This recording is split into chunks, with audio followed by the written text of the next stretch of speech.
Hello, ladies and gentlemen. I'm Weenus, and this is Dax. Dax, hello. Weenus, how are you? Dax, you son of a biscuit! 5 gift subs? Who is this man? Thank you so much. You're co-casting, you're doing me a huge favor, and then you just throw 5 gift subs into chat. My goodness. Artemis Chloe, Dontris, Madkazzer, Lana Bloodwind, and Joe Zombie. Thank you so much, Dax. That's amazing. Enjoy your silly emotes. Yeah. And I think Dax is just trying to get more Mother Cluckers so we can make Weenus take more shots. I don't know, maybe more Mega Chonker Honkers. Anyways, Dax is a beautiful and wonderful man. Thank you so much. You are making me blush. We are here, though, for NGS Season 9. We have a Div E matchup tonight between the Baddest Dudes and Revenge of Yavapai. Okay, actually, I gotta say the full name. I'm gonna say the full name once, and then we'll move on. Okay.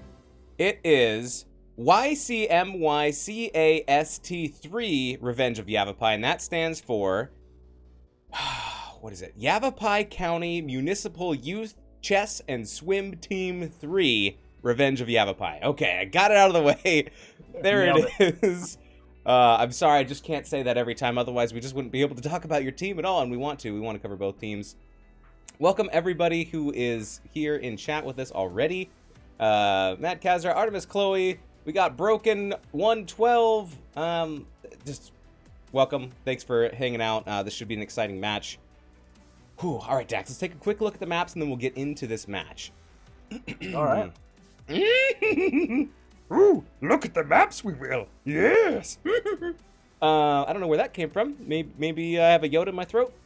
So the Baddest Dudes, they had the coin flip pick. They won it. They wanted first map pick. So Baddest Dudes banned out Volskaya, Alterac Pass. They picked up Tomb of the Spider Queen as game number 1, and Revenge of Yavapai. They banned out Dragonshire and Braxis. I believe I clicked everything right. And we are going to give the first pick and first ban to Revenge of Yavapai. So they are going to get that going into the game. Let's make sure that all these players are ready to go, the captains. Oh, and hello, Silver Wasp. Thank you very much for the follow. I appreciate it. I know that was before the stream started. And yes, my goodness. Dax, you are a crazy man. 26 subs in this channel. Shh. Don't tell anybody. Okay. It's a secret. I owe you a steak dinner, sir, and maybe some dessert? I don't know. Okay. Let's see if the captains are ready. Testing. Andrade says Yavapai County Municipal Youth Chess Club and Swim Team Episode 3.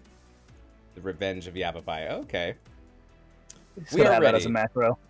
Absolutely. Oh my goodness. Artemis says that team name. And then not like this. The name is beautiful. This is Broken 12. Okay, so we have ready from 1. Let's see. See if we can get another ready, and then we will get into the draft. Taco and NGS chat. Who loves game 3s? We all do. Okay. Oh my goodness. Puts out the full name.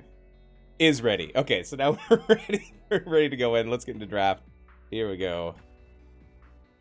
Oh my goodness. These guys are talkers. I'm a little bit sad you can't see everything that's happening in chat, but who knows?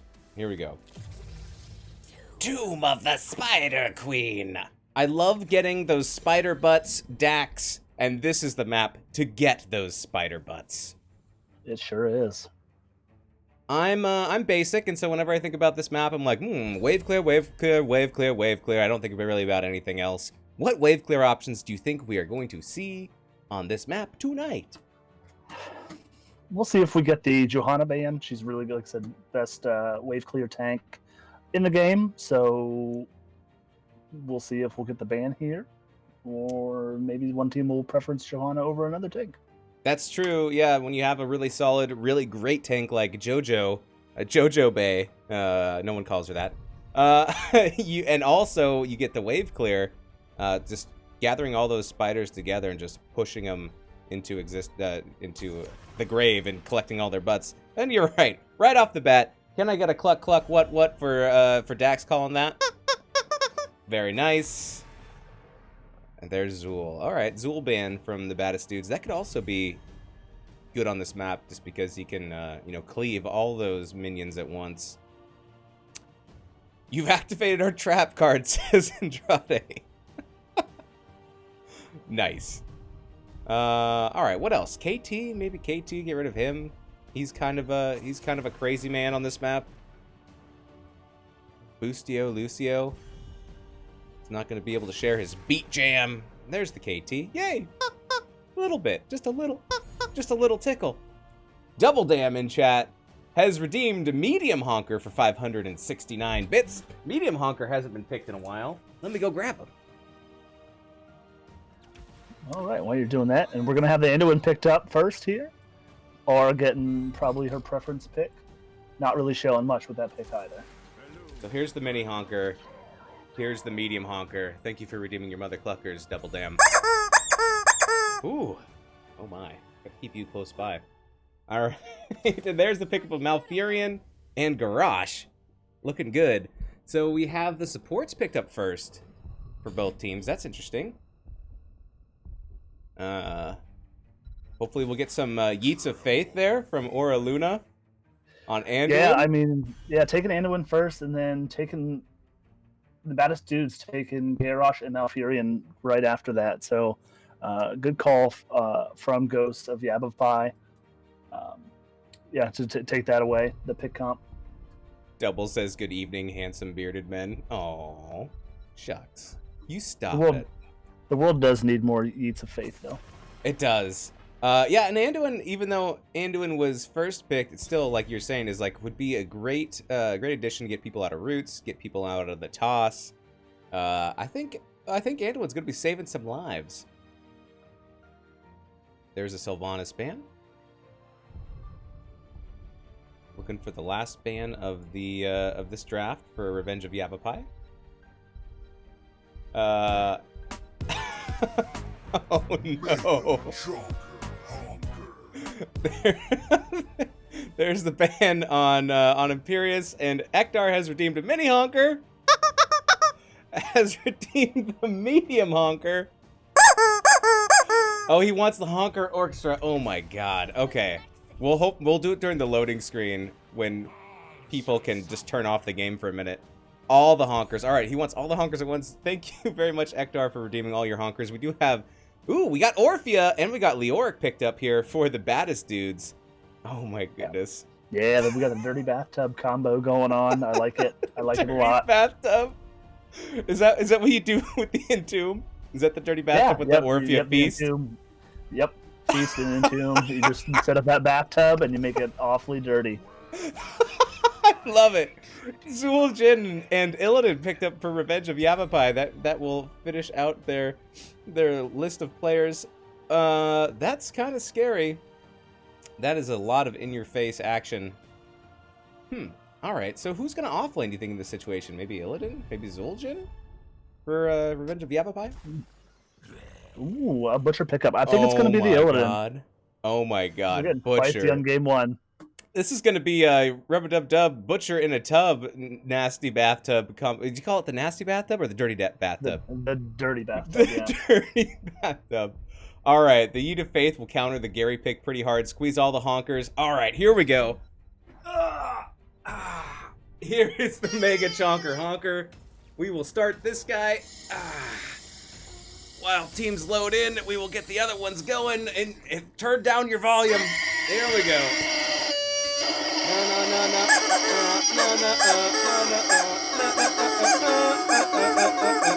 I swear I'm an adult. Whoa, living on a prayer.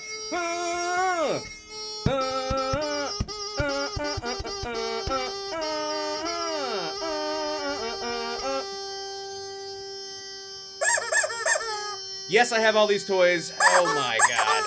Yes, I'm an adult, kind of, I swear. Oh my goodness. All right. Oh, good. Get it all out. Get it all out. We gotta go. Oh, Ektar, thank you for redeeming your mother honkers. Let's get into the game.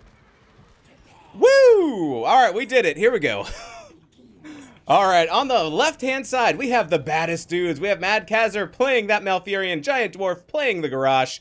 We have Savior 1, 2, 3, not saving people, but gonna butcherize them, playing the Butcher. We have Demon Grand, worth more than $999. That's gonna be played on Orphea. Night Raven on the Leoric.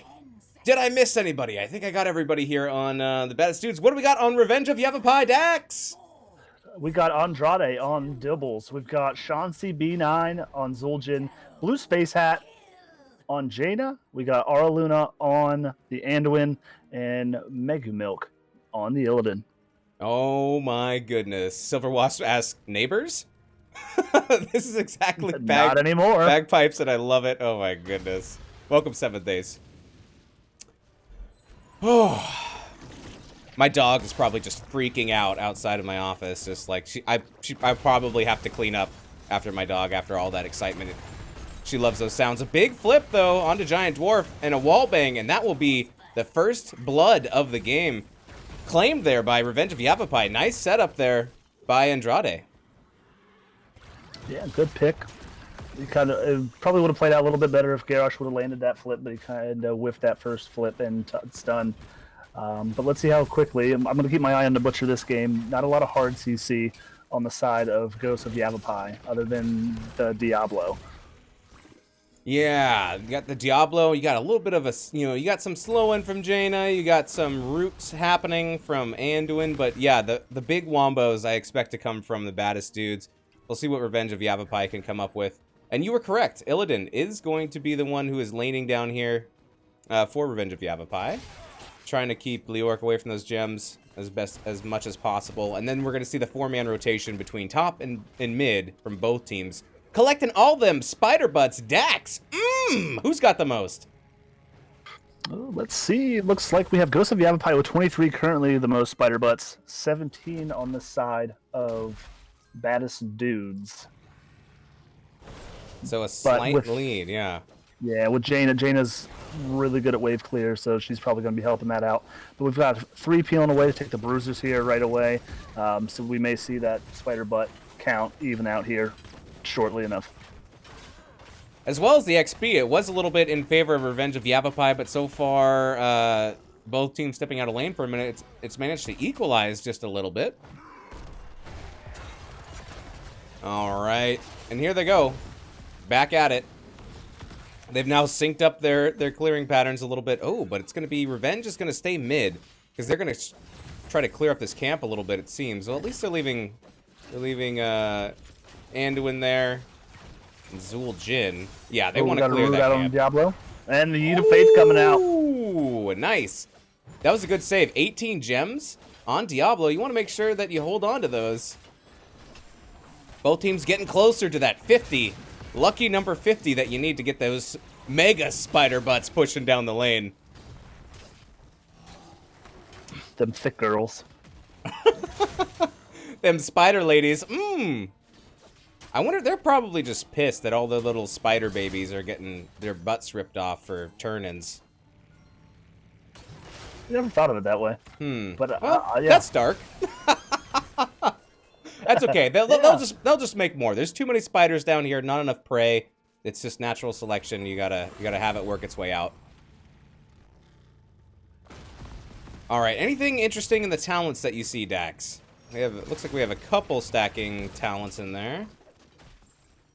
All right, let's see. We got Unending Hatred coming out on the Illidan, so he's going to be trying to get some kills, get some minion kills, farming that out. Let's see. Headhunter, always we call that the Exodia quest. Let's see if he can get that done, maybe get some kills to get that one complete. Whoa! There it is. Kill down in the very bottom on Leoric. I thought he was going to get out. Chris, one off the list.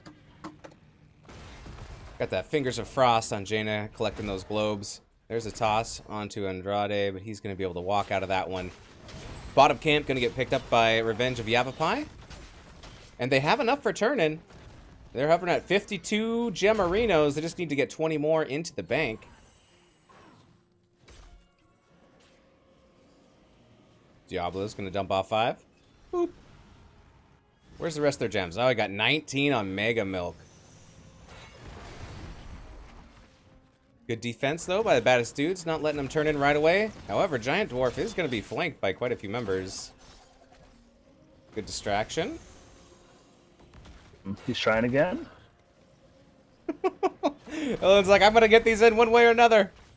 I like the determination. Like, he's just like, I'm bold and like just determined to turn it in this exact spot.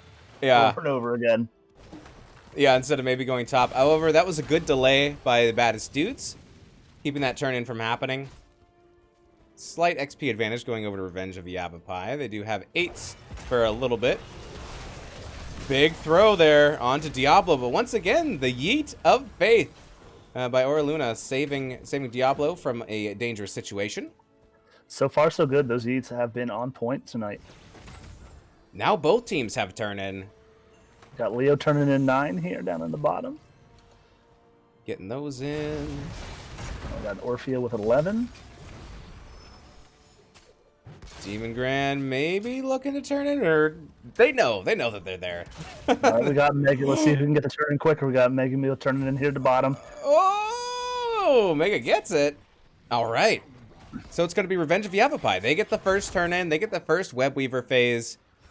And they're a little bit closer to 10, but not actually by much at all. The XP is pretty much tied at this point. Both teams are going to hit 10 probably at the same time. It's looking so. We'll see if we can get some of that XP here out of a couple walls, maybe a couple kills here. The early fight should pay off for Baddest Dudes if they want to press this fight. XP is a little bit quicker in their favor here. Putting the pressure in the top lane. A lot of people think this is the win condition, the winning lane because of the boss. Middle lane is good as well. Helps create vision for both turn-ins if you can clear out that first wall and tower. Big toss onto Diablo, and once again, the Yeet of Life pulling him back. I do like that Orphea has remained mid to soak up that XP, trying to make sure that they get 10 around the same time. 10s have now popped for Revenge of Yavapai, and it's going to be the Baddest Dudes shortly behind. There we go. What kind of heroic abilities are we looking at here for Revenge of Yavapai, Dax? All right, we got Dibbles taking the Apocalypse, Illidan taking Metamorphosis, Anduin with the Light Bomb, Taz Dingo on Zul'jin, and we got Welly for Jaina. Ooh, and there's a big collapse onto Anduin. Anduin goes down. Here comes the feast. Water Elemental is popped. Safety throw onto Mad Kazir. All right, so that's now we're at 1-2 as far as kills go. Turn-in still available here for the Baddest Dudes. They're looking to get that in now. Top, getting those gems turned in bottom as well on Andrade. A lot of resources dumped into that. We have all 5 ults being used by Baddest Dudes for one kill. Let's see if we can get the... Ooh, there's a double kill. There's a 2 for 1 though. Here comes Butcher getting that meat up to 149. That's a double kill going out to the Baddest Dudes. Double kill. All right, now it's time for the Baddest Dudes to push with their spiders, see what kind of value they can get. Welcome, Tigerfish, to chat. Spicy throw, he says. Yes, indeed. This is going to be a spicy matchup in general. Yeah. So we have a lot of the pressure coming in here mid, trying to get down this mid. They must know or like the idea of having the extra vision and being able to control these turn-ins. There we go. A big defense in the top lane for Revenge of Yavapai. They want to keep that boss lane cleared as much as possible. A good defense so far by Revenge. Yeah, not bad. We have Jaina's Globe Quest getting picked up here and completed, as well as Illidan's Unending Hatred here, right about the 8-minute mark. Not bad on both of those. All right, and bottom will go down to the blue spiders. And here's a big fight. Out comes the light bomb, I believe. Yeah, out comes everything, really. Here comes the feast. Trying to get Savior in the back, and Savior does go down. There's the Entomb capturing Andrade, as well as... Oh my goodness, there's just so much going out right now. down goes Butcher, down goes Diablo, down goes Orphea. Oof. That Entomb was nasty. The dirty bathtub, but it still looks like Revenge of Yavapai comes out victorious in that team fight with a double kill. 2 for none. Double kill. However, the Baddest Dudes get some extra push value in the bottom, having that distracting fight, so they are able to clear out the entire wall here of the bottom keep.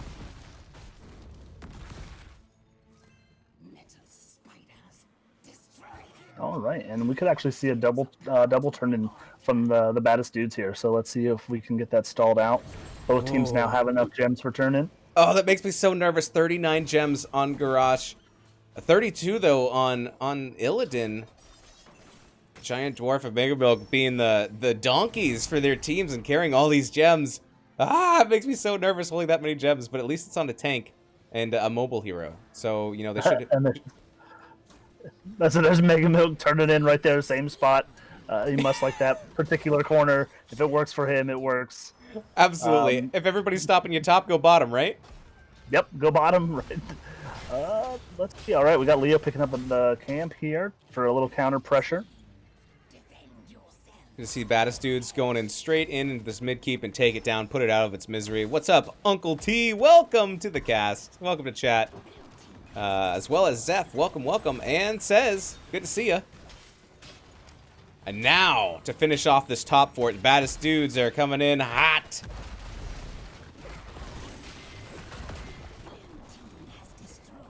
And that Web Weaver still has most of its health, so it looks like they might stick with it and try to get some of the siege damage up in the top hand lane. We're going to see a good fight here. We have all ults up. Light Bomb coming out. Apoc on the ground, and down goes Leoric, and down goes Butcher. Butcher reset to 157 meat. Mad in trouble. Getting some mad defensive plays there by Revenge of Yavapai. They get 3 kills. They get a triple. Triple kill. However, look at the bottom lane. Bottom lane still getting value. We had Headhunter picked up by Zul'jin, so that quest, 3 quests done already, just cresting the 11-minute mark here. And on our way to 16s for the Baddest Dudes. Actually, Revenge of Yavapai, they're closer. They're closer to 16. Getting a lot of XP that they have a chance to get a lot of XP here because the lane has been pushed so far forward. They can go get top soak, bottom soak. Oh, bottom soak. Oh, watch out. That keep is so low.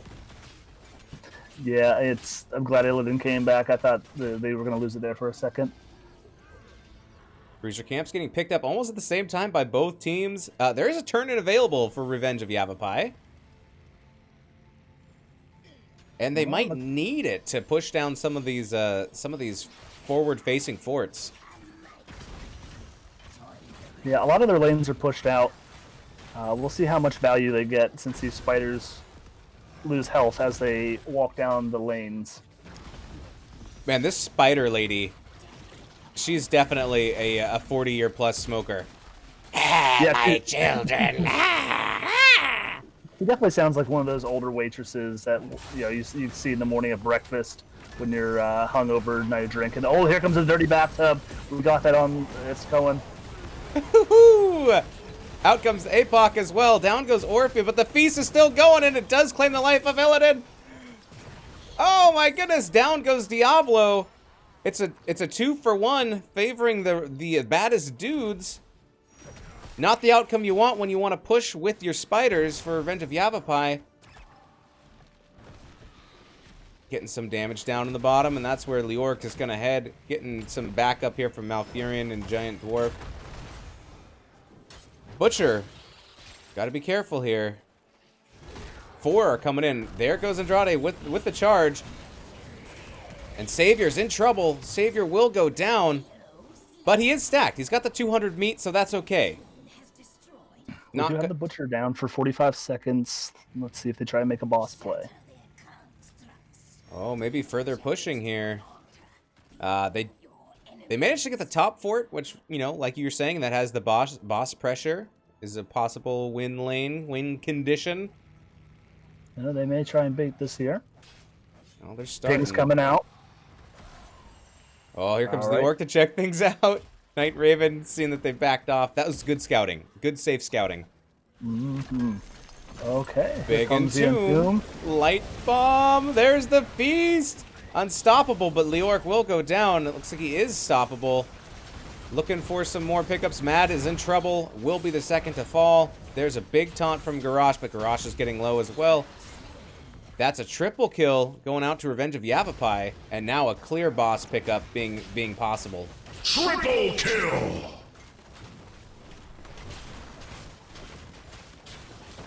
Artemis redeeming soundboard clip for 469 mother cluckers. Just play your favorite one. Oh, I don't know if I have a favorite one. And I don't know if I can play my favorite one on this cast. Yeah. Dax, why don't you pick? You know what's on the board. Let's see. I'm trying to think because I think all of my favorite ones also probably cannot be used. Let's do a Honk honk toot toot. just a little That's Hong what I Kong was toot thinking. toot. Yeah. Yeah. Here comes the boss. Hong Kong toot toot. Hong Kong toot toot. Honk honk toot toot. All right, we've had Butcher taking the bottom camp. The Giants will for sure take care of that bottom keep. So we may just trade keeps here. Entomb Here Feast up comes Entomb out. Feast again. Ooh. Into the taunt, into the one yeet of faith, but you can only unfortunately yeet one person. Andre going down, yeeting the Butcher into the nice pop. Down goes Diablo. Down goes Zul'jin, and we're in trouble here for Anduin. Or Luna goes down. Ooh, 4 quad kill. Quad kill for the baddest dudes. My goodness, back and forth action. Kill-tacular. And you're right, that very, very good game. that bottom keep did go down. 10 to 13 kills, almost at 20 for the baddest dudes. A lot more structural advantage for the baddest dudes going into this, but Revenge of Yavapai did get the boss. They could get it again and win through top. Looking for 20, though, probably before we fight again. Yeah, baddest dudes, they probably want to try and find a fight here if they can. I mean, it is only Illidan up. Let's see what they try and do with this pressure. But not a bad defense, losing 3 and the boss. They only lost half to a quarter of a keep there while gaining the bottom keep themselves. Absolutely, yeah. It feels bad when you lose a keep on your spider wave push, but it is what it is, and could have been worse. And they did get that boss, but they got to be careful about getting dove on real quick. And they are getting their camp invaded. Yep, and they have the 20 advantage here. I was wondering if they were going to try and get that Garrosh toss, but they played smart. They're just going to soak to 20. Try not to get caught out. Dax's dirty bathtub says loves it. They could force a fight bottom if they all push. Yep, absolutely, says Chloe. 20s online for both teams. Now it's going to be, a somewhat fair fight. Just got to watch out for that pressure. Constantly pushing in the bottom lane for the baddest dudes. That's going to be something that Revenge of Yavapai will want to try to counter if they can. Maybe take out some structures bottom. But really, this late in the game, a big team fight could spell victory for either team. Yeah, it does bode well for Ghosts of Yavapai. The lanes are pushed out in their favor, which makes it easier for them to get those wonderful spider butts and kind of put baddest dudes out of position to complete their turn in here. So we may see another turn in next from Ghosts of Yavapai, and I think this game's going to come out down to whoever has the next team fight, whoever comes out on top. Good camp management here by the baddest dudes. I agree, Dax. That sounds right on. The bottom siege camp's going to get picked up by Yavapai. They've been picking that up most of the time, getting that little extra pressure in the bottom. Yeah, I think they've been almost getting that on cooldown. Little extra pressure at the bottom was my wrestling name in high school. And here they come to back up that camp, which has gone down. But there comes the Entomb and the Feast. Oh my goodness. And there's an excellent Yeet of Faith. Light Bomb comes out. Oh my goodness. Here comes APOC. Gonna get a safety toss there on Butcher. And it's gonna be Leoric is the first to go down. And the chase is on to try to get some more kills here. Welly slowing down Giant Dwarf. Here comes Illidan. We have a Hearth from Butcher. Ooh, Garrosh is going to go down. Now diving past into the fort range. They decide to back off. That's a double kill for Revenge of Yavapai. That's good for them. Double kill. It is. We do have the camp pushing bottom. It looks like Jane is going to head that way and clear that out. Good looking her. She upgraded the patch and got the mini-map upgrade. Activate to And teleport a short distance and chill all nearby enemies. Ice Blink. Is that what you're referring to? No, just that she was keeping an eye on the mini-map and saw that the camp was down there. Oh, Push him. gotcha. Here comes a big entomb. And, it is Silence with Buried Alive, and that is going to be the Chomper taking down Illidan, and we got Diablo going down. Getting a counter kill, though, onto Malfurion. Watch out, Sean CB9, you can't really run. Oh, my goodness. And it's a 2 for 2, though. 2 for 2 in the top lane. Yeah, let's see. We do have Garrosh coming back up here in 5 seconds. No healer, though, so let's see what Baddest Dudes try and do. Looks like they're going to try and do a boss play here. Maybe a little risky. We do have APOC up. We do have Welly. Boss is going down. Butcher doing some serious business, but taking a lot of damage. Oh, don't get caught. Oh, my goodness. All right, looks like the Baddest Dudes will be able to get this boss. I don't know. Here comes Diablo, but it's too late to go in on that. So the boss will be claimed for the Baddest Dudes. We're going to see that Night Raven has to go back. Let's see what kind of defense the Revenge of Yavapai can put up against the Baddest Dudes plus boss. Nope, they're out of there. They're going to go claim some other stuff. They're going to go turn in. They have enough gems. Yeah, they have turned. I'm gonna guess that they're probably going to push down mid. They'll at least have 2 keeps done. I don't think this top keep will go down. Maybe about half the quarter health left. But they didn't make. Looks like they were trying to make it down to the camp. But they may push bot. Looks like they're going to take care of this mid first, and then we are about to see a core fight. All right, so we need a big defense here for Revenge of Yavapai to stay on top, to stay alive, rather. And they're going to lose some structures, for sure, unless they get a massive early team fight. But it looks like the patience of the Baddest Dudes, they're just going to wait until their Web Weavers come up. And it looks like they're heading top for that keep, which is about half health. Yep, they're going to try and clear this out mid real quick, and then bottom, and then try and meet them back on the core. Or they may just let bottom walk. Middle gets cleared. Learn to talk, Wayne. Here comes Light Bomb and APOC. And the fight is on. Out comes Lambda Slaughter. Here comes the feast and the entomb, and down goes Illidan. Garrosh is low. Andrade taking a lot of damage, running, can't quite get away, but down goes Butcher, and they are low on the side of the Baddest Dudes, and down goes Orphea. It's a 2 for 2. Here comes Taz Dingo, and down goes Leoric. All right, so it looks like that's enough. I think that's enough of a defense to where here Revenge of Yavapai will stay alive.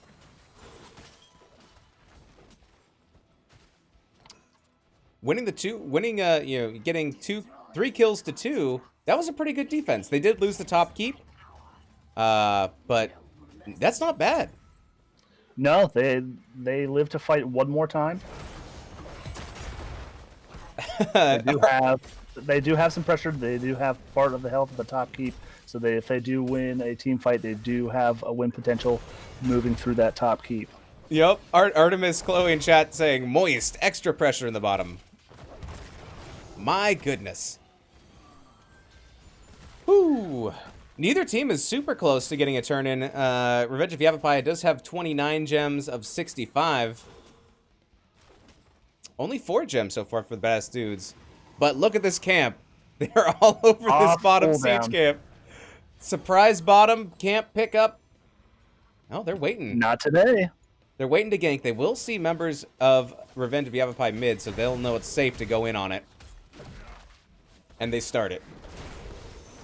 Silver Wasp says 1 team fight is all it takes. That's true. All right. Revenge of Yavapai looking to equalize some of the siege pressure. Looking for mid fort, but here comes the Baddest Dudes. A entomb from behind. Here comes the APOC. Lambda the Slaughter. Oh my goodness. It's going to be Garrosh who goes down first. There's the entomb catching 3. Here comes the dirty bathtub. Oh, that may looks like a little bit of a misclick on Orphea there. She was a little north of the entomb. Leoric being able to catch 3 or 4 members there. I couldn't really see how many were in that bathtub, in the hot tub, and just missing that entomb. It's hot in the hot tub. A great fight for Revenge of Yavapai as they get a quad kill, and now they can push and at least get a keep, maybe more. Kill-tacular. Yeah, maybe more. They may try and take the middle here, and then just and maybe take the top, or they may just move right onto core. They are clearing this keep quite quickly, and it looks like they're going to start on core, and they might just have it. I think so. They got Oh. Zul'jin. Oh, but look at this. Look. Oh, it's a base race with all these Winions. Oh, it's my gonna goodness! be Oh my close. goodness! Oh, 17%. Oh my goodness. Wow. GG's, well played. Game number 1 gonna go over to Revenge of Yavapai, but that was so close. 17% on core. Oh, wow. They had to push real fast, because by the time they went back, it probably would have been over. Yeah, that was scary. I mean, they had their work cut out for them there with the Zul'jin being able to cut his health and have all the attack speed. But yeah, I would have been sweating. Oh my goodness. Whew, that was crazy. Demon Grand putting out that 69k hero damage. Nice. On Orphea, 138 siege damage. A lot there. We got Shansi B9. On Zul'jin putting out 77.8k hero damage and 124k of siege damage. Going 11-3. Oof. Great heals. Healers healing their hearts out. Amazing plays both by Mad Kazar and by Aura Luna. Yeah, what a great game. Very back and forth. Teams look like they had a lot of fun playing this one. Curious about target bans coming into game 2 here. Aura Luna, amazing use of faith, saving a lot of people. We'll see if I'm curious if the Anduin's going to get banned out here in game 2. Yeah, yep, absolutely. And also I saw a lot of Twilight Dreams when when Revenge of Yavapai was in the thick of it, and just silencing all of them and delaying their abilities and fights and things like that. Yeah, that slaughterhouse chains all enemies. Oh my goodness, that's brutal. Butcher doing a good job getting stacked. Yeah. All right. Well, let's take a look at the maps. Here we go, and let's find out where we are going for game number 2. So I will talk to the Baddest dudes and see what they want to do. See if they want to pick map or first hero pick.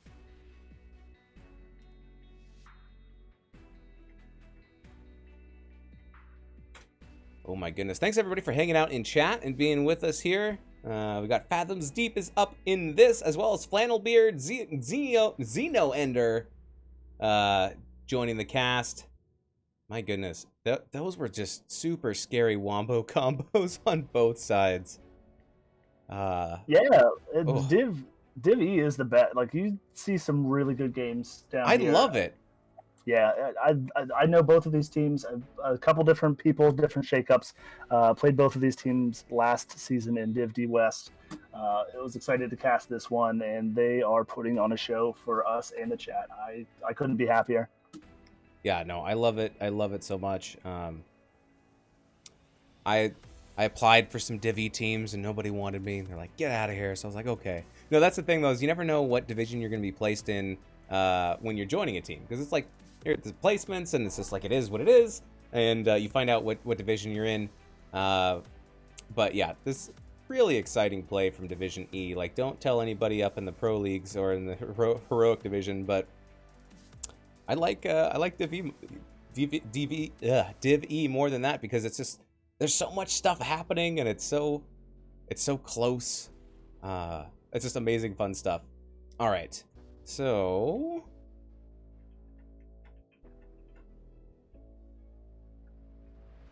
Looks like Baddest dudes are going to pick the map, and I think they're trying to figure out where they want to go for game number 2. Let's see here. Should I drink some salsa on stream? No, I'm just kidding. I'm looking for. Can I get a? I mean, I'm not gonna say no. Maybe a seltzer water. That sounds better. I'm gonna take a wild guess and say maybe Infernal Shrines is gonna come out here from the Baddest dude. Oh, excuse me. Sounds like a good one. All right. Here we go. We It smells like salsa now that I brought it out. Okay. We are going to be going to Towers of Doom. Okay, all right. Yes. It's a great map. It's the comeback map. It's a good one to start the reverse sweep with. I'm excited. One of my favorite maps here. Takes a shot. Oh no. Oh, Gingerback69, welcome. Good to see you, buddy. Has redeemed Weenus takes a shot for 2,569 mother cluckers. I'm gonna have a soda water, not a beer. Nope, you're taking a shot. All right. Let's get this lobby started, and we To be can continued. redeem that. Ooh, all right. I appreciate it. Good to see you, buddy. Set referee. Okay, let's get these captains in here. Oh, there's somebody named Burrito. I almost clicked on them and invited them to the game. I just like your name. Yeah, can we be best friends? I might eat you later, because I love burritos. All right. Let's get both these captains in here. Fight to game. There we go. Oh. Maybe once, maybe twice. Okay. Redeeming the shot. Thank you very much for doing that. It is the weekend. Almost. Still, for a little bit. Enjoy your quarantine, everybody. Cheers. Ooh. Oh my goodness. Why am I surprised every time, Dax? Like, why does Fireball taste like cinnamon? I didn't expect it. Well, you should have, because that's what it says right on the front. I'm too old school. Like I enjoy Fireball, especially in ciders, in the fall time. But I grew up like just being just a terrible teenager drinking Aftershock. Do you remember that one? Aftershock. That's not related to. No, what is that? Well, it was a cinnamon. I don't remember if it was. I think it was just a cinnamon liqueur, maybe, or a vodka. But it had like the rock candy in it. But like you had to break the bottle. You had to break the bottle to get to the rock candy, and you end up like just hoping you're not eating shards of glass. Oh my goodness, that sounds terrible. You have to actually break the bottle? Yeah, or you can, like, I guess, like if you weren't too intoxicated, probably just shaking the bottle violently to break it to come out. But Oh my usually goodness. we just ended up breaking the bottle and just hoping we weren't eating glass. My goodness. Ghost Dunk dropping in that sub for 9 months on a 9-month streak. Ghost Dunk says, does this make you take a shot too? I will take a shot for you at the end of the stream, Ghost Dunk. Absolutely. It looks like we have all the players in. I believe I've done this right. I'm just going to double check. Looks good. Shives, yeah, yuck, Aftershock. He knows exactly what I'm talking about. I'll have to see if I can find a picture of it there and send it to you after stream here. But yeah, it's They bottle, don't make it anymore, is that right? I haven't seen it in some time, probably because kids were eating glass. I'm Yeah, that's probably a safety concern for sure. What's up, Professor Bobo in chat? Bring back the old school Fireball candy and handle of Cuervo. Oh my goodness. Good to see you, Bobo. It's been a while. I miss you. I don't have any sad music to play, saying that I miss you, but every time I'm like, where's Bobo? Oh, Don't you? There it is. that's the saddest. But then it's like, yeah. but then it's like, oh, Bobo's in chat.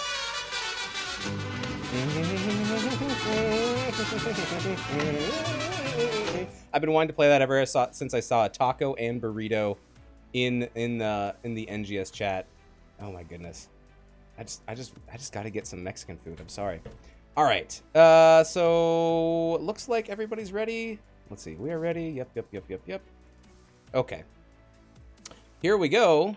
Going to Towers of Doom for game number 2. Start the game already. Let's get into some drafty McDraft skins, Dax. Let's do it. Towers of Doom. Actually, Ghost Dunk, I'm going to forget if I don't do it right away. So this one's for you, Ghost Dunk. I love you. You should follow Ghost Dunk. He does awesome speedruns. Are you still doing speedruns, Ghost Dunk? Always fun to watch. Usually it's old school stuff. Cheers.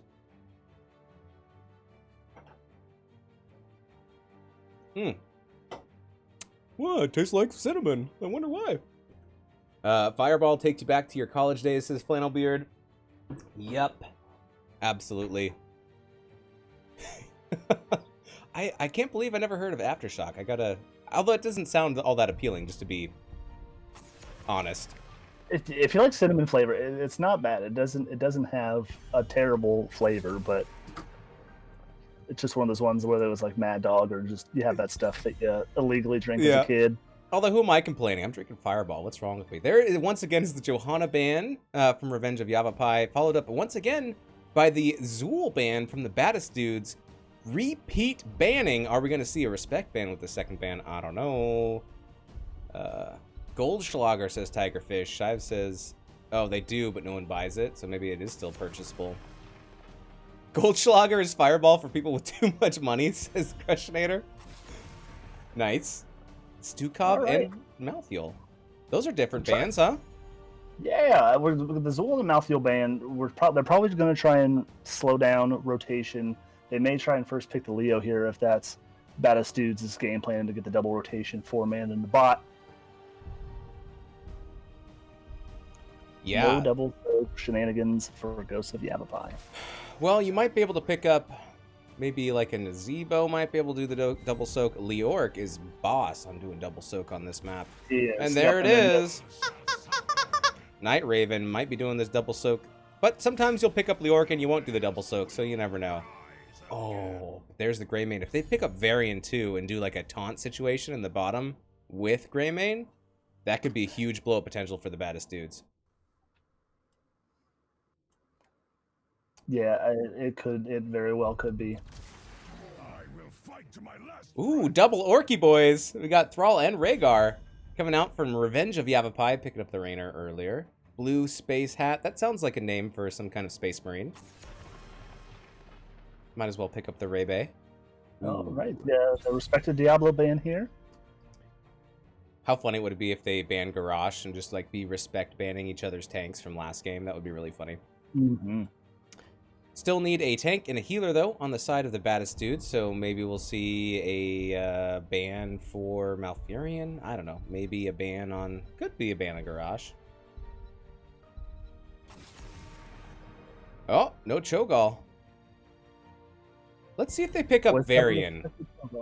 I'd like to see, like, a Varian Jaina. That would be gross for a taunt blow-up comp, but that might not be what they're doing. The Stukov fits into that perfectly, but we could see the Malfurion again, and maybe a Li Ming getting the resets. Yeah. Oh, there you go, Garrosh and Malfurion. Artemis Chloe in chat says you can definitely still buy Aftershock. You can get it from Walmart online, although probably not in Texas because grocery stores can't carry liquor there. Interesting. But yeah, nobody buys it, so it's probably aged well now. Rumple Mins has nice minty flavor if you get tired of cinnamon, says Fathoms Deep. Oh my goodness. Rumple Mints, oh my lord, no thank you.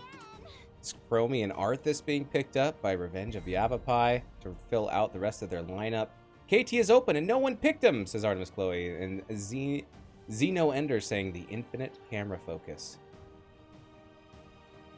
I'm not sure what that means. Probably mine. I don't sit still, so my camera is probably having a hard time. In the background. No, my house is just moving. I'm actually on wheels. Oh my goodness, don't rock the boat. Here comes a big bad Deathwing from the Baddest Dudes. Oh my goodness. Mega Milk saying, I love milk. Ah! In chat. Ooh, this could be exciting. Chromie. I love it. The Malthuel ban makes sense. But Thrall eventually does have 3% base damage talents he can go into. He can go Rolling Thunder at 1, Ancestral Wrath, I believe at 7, and then Alpha Wolf, I think at 16. Very good. Let's get right into it. After this, we'll be back for game time.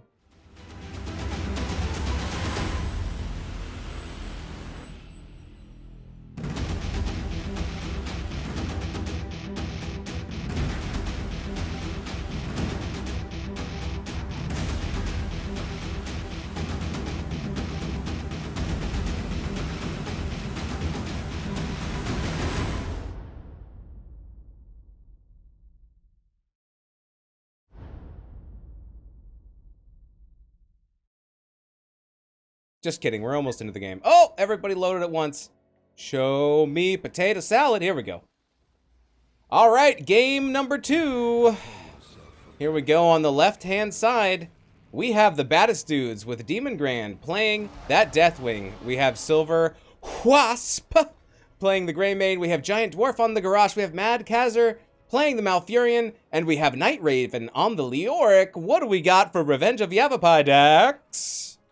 We have Andrade on Arthas, Blue Space Hat on Blue Space Hat Rainer, Aura Luna on Rhaegar, Chauncey B, almost at 69, on, who already played? Oh, the Croby, there we go, and Mega Milk on Thrall. Actually, you know, the 6 kind of looks like a, the B looks like a 6. Yeah. That might be intentional. Love to see it. All right, here we go. Let's get into this game. Andrade So far, hiding in the bush. We do have the Deathwing in the 4-man currently. We do see Leoric and Thrall going up into the top lane. There's a throw onto Arthas. He's going to be able to walk on out of that okay. We have Frost Presence picked up by Arthas. We have, once again, the first time by Chromie. Echoes of the Elements picked up by Thrall. And no stacking quest for level 1s for the Baddest Dudes. No, we have typical Frost Presence. We got Q build on Chromie, Ace in the Hole with Raynor. We do have Echo of the Elements coming up on Thrall, which works well with the Wrath. Having more lightnings means you can have more charges. Oh my goodness, what a combo. It didn't quite kill Andrade, but, you know, tossing Giant Dwarf, tossing Arthas into the flames, and then the follow-up root by Mad Kazar. That was intense. Oh, and there's the first kill onto Chromie, going out to the Baddest Dudes. I will look for you. I will Camp find steal you. as well. And I will kill you. All right, we got Thrall and Arthas in the middle. Okay, we have Arthas rotating back down. Oh my goodness. All right, so we will see this bottom camp getting picked up here for the Baddest Dudes. They're going to get both of those camps down there. Do have about a half of a level lead. Crushinator says Deathwing and Leoric together. That's some big boys. Oh, they triggered it. Damn, boy, he's thick! Boy, that's a thick-ass boy! Yeah, those are some thick boys indeed. Mm-hmm. Gonna get some percent damage, though, from Raynor later on, so maybe that will help. Or Luna, ooh, just can't quite get away. And Malfurion getting the kill on Rhaegar. That's some healer-on-healer violence. My goodness.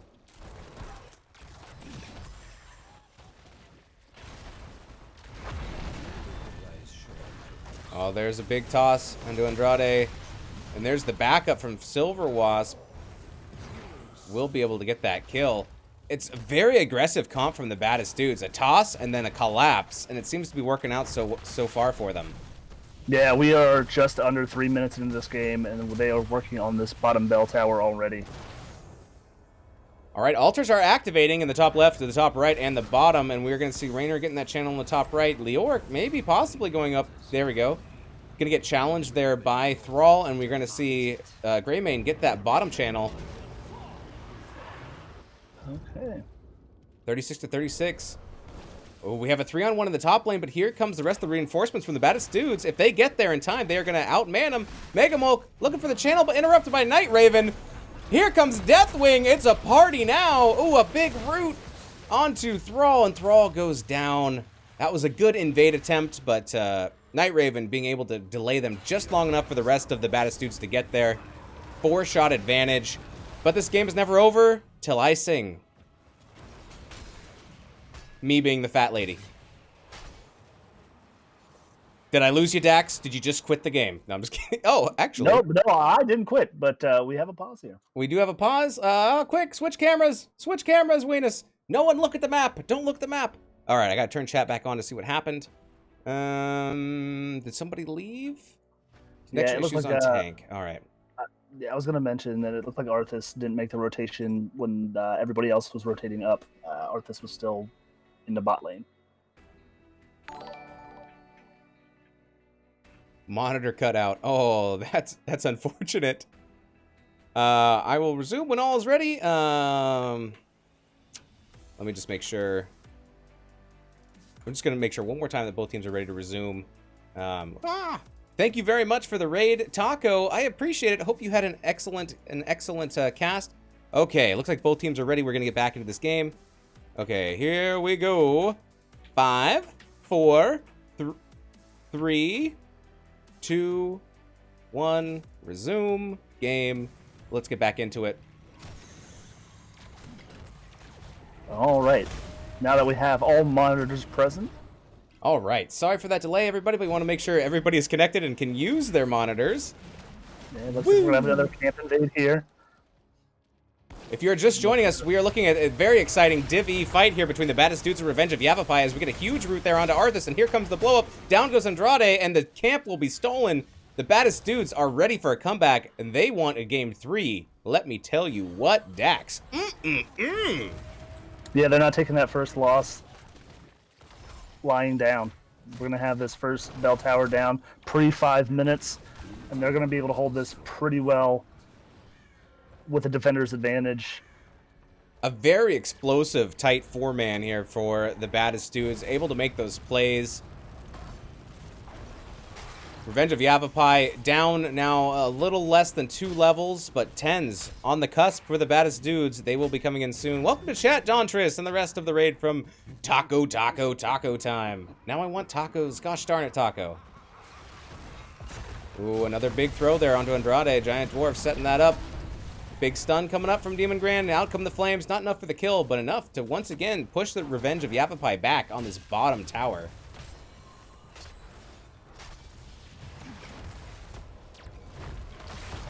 Enjoy your walk, Dontris. I thank you for the beard comment. You should see Dax, though. That beard is bae.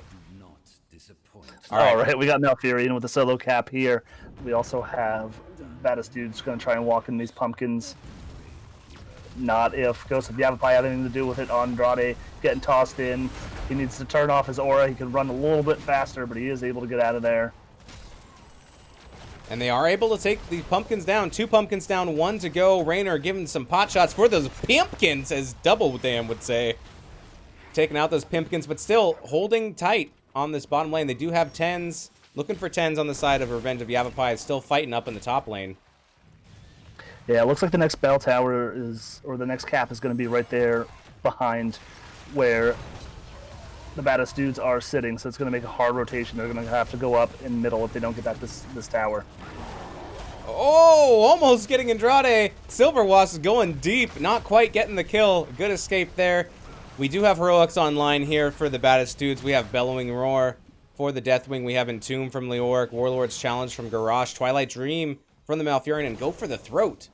Looking for those kills on Greymane, those executions.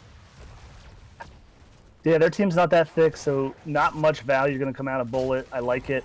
A lot of squishies over there, so we could probably get a few resets on Go for the Throat. Another toss, just barely missing with the roots. Here comes the Ancestral out onto Andrade. All right. Still not able to take down that tower.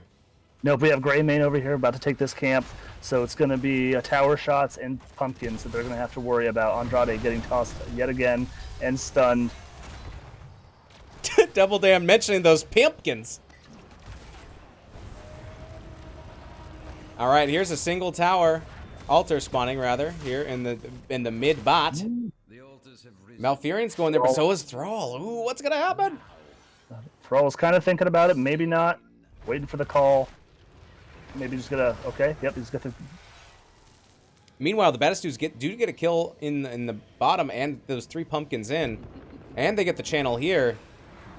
A lot more points going in there. It's 36 core health to 19. I think Revenge of Yavapai, they really want to get this bottom fort back if they can. They're trying for it. Yeah, that's the most important one of this map. And with the tower changes, it makes it real difficult to take it back once the enemy team takes it from you. Pimpkins, excuse me, picked up by Silver Wasp there for their side. There's a lurking Thrall. Watch out for a toss. There's a toss onto Andrade. But here comes Hyperion. Oh, that my is goodness. Sundering was dropped as well.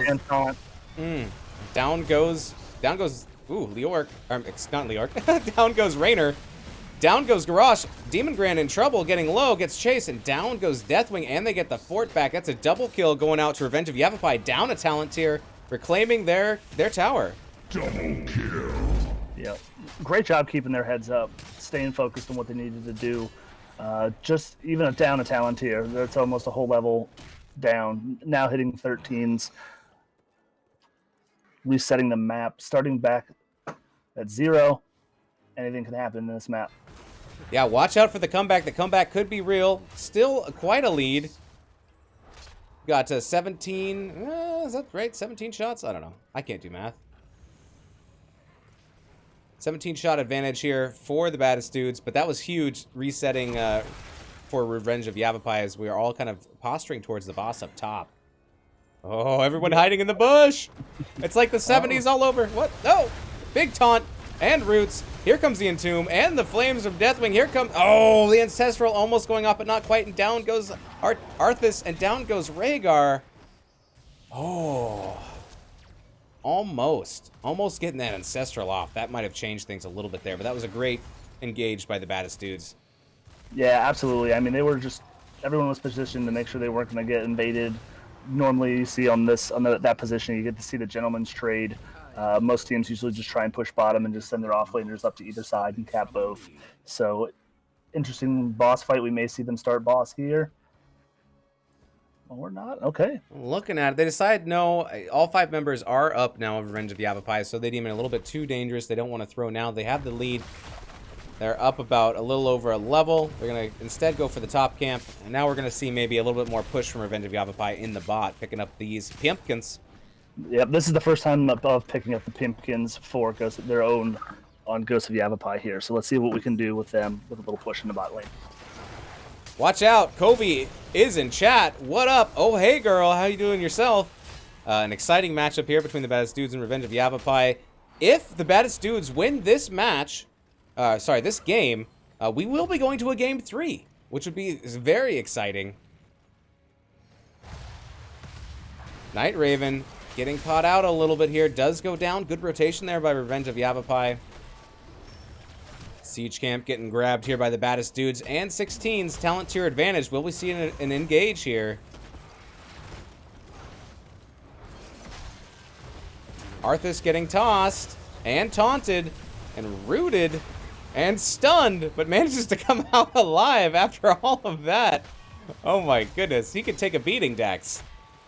He sure can, and it's not sure if it's just a lack of communication or the exact target, what was going on there, or he just had some mad wiggles. I don't know. But very impressive there, especially trying to invade with a Deathwing. He can't be stunned, he can't be rooted, he can't be yeeted across the map. So he's just a big old booty standing on that point. Hyperion popped, as well as the Ancestral there. The channel will go off in the top left and top right to both teams on their own sides. There's a big toss onto Arthas. Arthas cannot survive that time. Too much.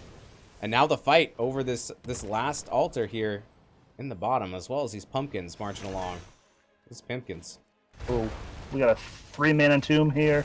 We're getting the Rainer Q to get everybody out of there. Taunted. Blue Space Hat going down. All right, 2 down on the side of Revenge of Yavapai.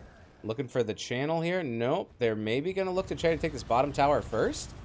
And then channel? No, I'm not sure what Baddest Dudes want to do. Demon Grand, okay, he's to say he may start taking tower shots here if he decides to Q or put out his little fire blob.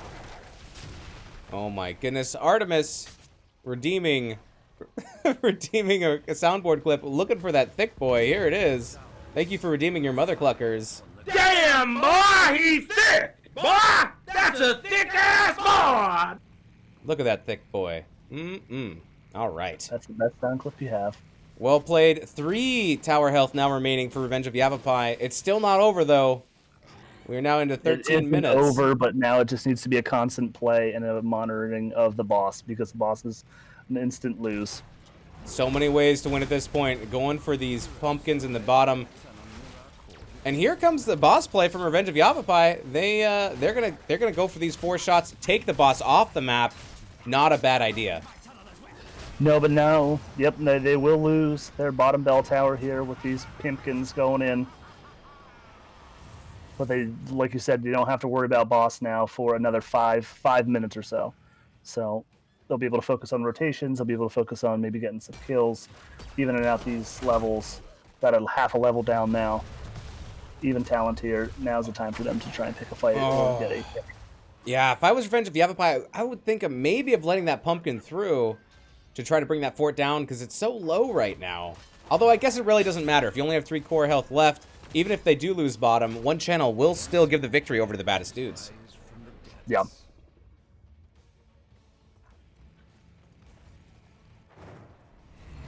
Tense situation for Revenge of Yavapai, but let's see if they can turn around. They've had some great defenses and comebacks in game 1. Here comes a big taunt onto Raynor. Here comes the Entomb. Oh my goodness. How goes the silence? Ooh, triple kill going out to the Baddest Dudes, and that will end this game. That was the awful bathtub. Triple kill! That was a hot tub. That was. It was indeed.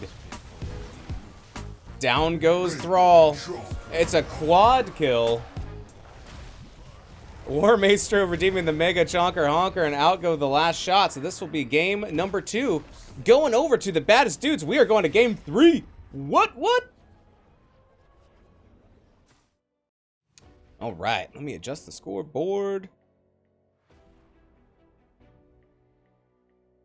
Where are you, scoreboard? There you are. Okay.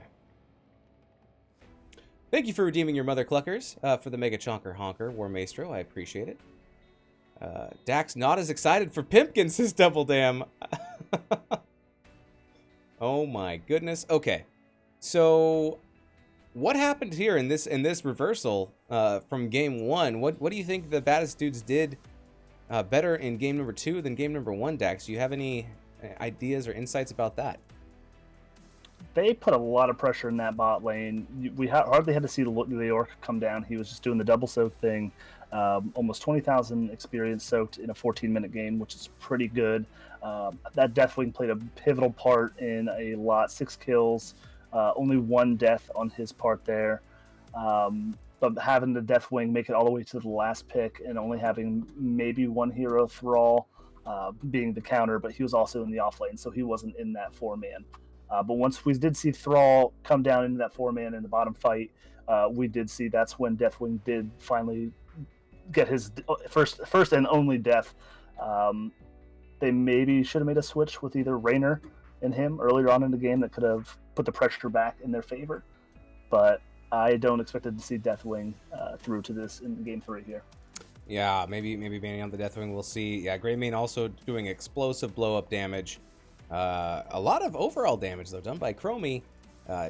Just maybe spread out a little bit more and not quite as bursty as the Baddest Dudes, winning a lot of those team fights 16-5. We will be going to game 3, though, so let's go back to the maps, and we will figure out where we're going next. Yeah, I'm excited. I think this may be our first game 3. Oh, yeah. First time for everything. That's right.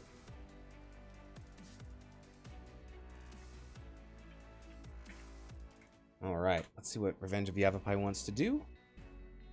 So here are the maps still up. We have BOE, we have Cursed Hollow, Infernal Shrines, and Sky Temple.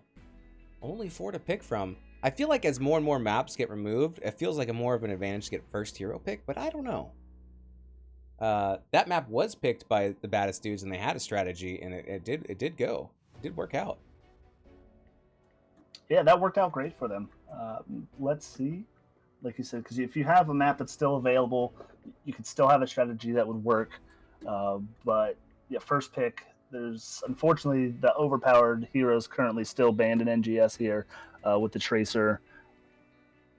So maybe not too much. I'm expecting a Zul ban still and a Johanna ban. Not sure what's first pick. I guess it depends on the map here, but what's first pick, first ban worthy for either team here. All right. And as I suspected, I was getting messaged in Discord. I just couldn't hear it because I have that sound turned off during the cast. We are going to Infernal Shrines. All right. All right. Infernal Shrines it is. Let's get that lobby set up. And I'm going to update the maps too. So Infernal Shrines. Boop. Game number 3. All right. Looking good, looking good.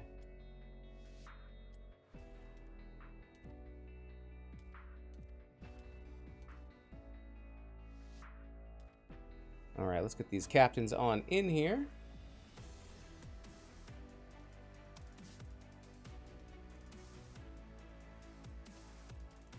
We can get this started. I will be right back. Too much monster and seltzer waters. I will be right back as we get these teams sorted and we get into game number 3.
We are good. Woo! Welcome back. I've lost Dax because I closed the window. There we go. Welcome back, Dax. Thank you. Perfect. Thank you. Whew. Okay, we do have all the teams into the lobby. Thank you. I feel much relieved. So this map was picked by Revenge of Yavapai. So the Baddest dudes will get the first pick here. Let me see if the captains are ready. And we did have a redemption of the Mega Chonker Honker by War Maestro, so we will get to that. Gotta make sure the captain's set correct here. Boop. One sec. All right, so we do have a little bit of a bio break here for Revenge of Yavapai. So we will redeem the Mega Chonker Honker. Oh my goodness, it's already making noise. And we did miss the video. It would have looked something like this. Oh yeah. Mega Chonker Honker. All right, here we go. Here is the Mega Chonker Honker. Thank you for redeeming your mother cluckers. Woo! I'm sorry, everybody. I'm sorry. But here it is. Oh, good. They're ready. Here we go. Let's start the game. And he's still just gonna go. He's still going.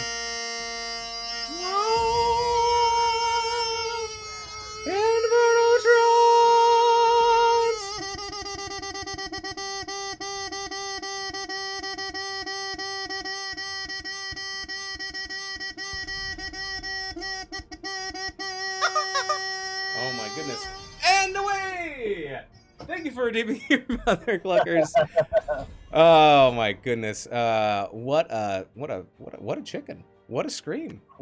What a fantastic gift. Whoever bought you that should probably be put in prison. This guy over here, I appreciate it very much. It's the most popular channel redemption. Double Dam is redeemed. Weenus takes a shot. Okay, thank you very much, Double. We do have, once again, the same bands, Johanna and Zool. Double Dam, what are we gonna do with you? Thank you for redeeming your mother cluckers. Whew. That's the one thing with these weekend casts. You never know. When the shots aren't able on the weekends, they get redeemed. Here we go. Cheers.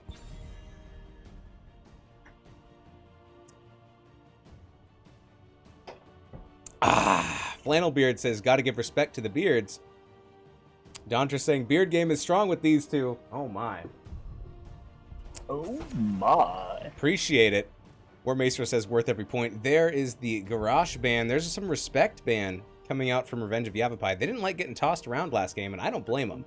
No, two games in a row of getting some airtime at the X Games. It's about time to get that Garrosh ban. But we're getting the Greymane pickup again here. Possible comfort pick for Silver Wasp. It's working. Don't fix it. Yep, it worked out pretty well last game, so picking up some of those same pieces. There's the Stooky Dookie pickup from Revenge of Yavapai. Or Luna gonna get that big old monster hand out. Do you think he shakes with that hand when he meets new people? He's like, hello, I am Stookoff. And he like has this huge old, I guess it's his left hand. Oh, his right hand in this one with that skin, it looks like an octopus hand and a trident. I mean, which one would you want to grab? Neither. I would just go in for a hug. I'd be like, I don't want to touch your hands. I'm just gonna hug you. Just boop his nose, like, nice to meet you. Boop, the little boopsies. Rhaegar and Leor getting picked up for the baddest dudes. There is the Rhaegar swap from game number 2. Going over to the baddest dudes this time. And Leoric been a staple for the baddest dudes in this match so far. Yeah, both have great shrine clear. That seems to be their focus coming into this one. Artemis in chat wondering about the combo with Garrosh. I'm curious to see where they want to go with this. Could possibly be a taunt variant. Maybe an ETC slide. Yeah, they do still need a main tank on this side of the baddest dudes. Revenge of Yavapai picking up a Diablo that they had from game 1, so maybe repeating some of the magic that they saw there. Absolutely. We have an Anubarak band coming out, so we may see something spicy come out of here that they don't want cocooned. Maybe this is the game that they pull out the Cho'Gall, but if they don't pick it here, they won't be able to pick it at all. Was Cho'Gall banned against Revenge of Yavapai or against the baddest dudes? Against the baddest dudes. I think they banned it game 1. Oh, okay. So maybe nothing to worry about at all. Here comes Zeratul and here comes Sonya. We are may see the old school APOC Zeratul combo. Void Prison going on? Yes. So thank you. I couldn't think of the name. I couldn't think of the name of Zeratul's alt, but oh man, I forget all the time. I forget all the time. What's his other alt? Is it Might of the Nerazim or something else? Yep. Mm-hmm. Might of Karazim? What? Are they teaming up? Oh my goodness. Look at this thick combo. Damn, boy, he's thick. Boy, that's a thick ass boy. We got Leoric, Mal'Ganis, and Deathwing. That is a thick lineup. Yeah, let's see Deathwing in a 4-man again. Malthiel up? Maybe. But...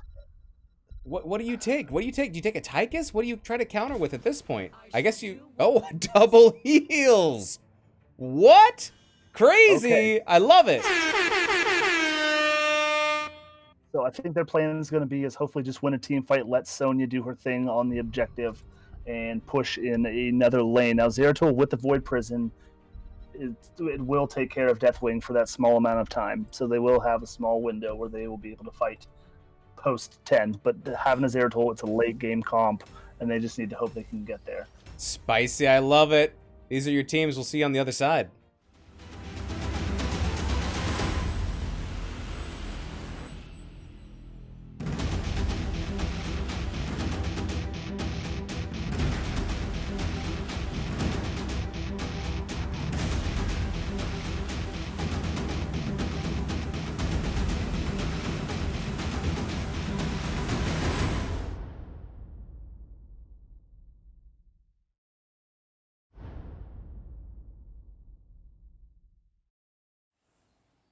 Here we go, game number 3. Let's mix it up. Oh, let's do Revenge of Yavapai first.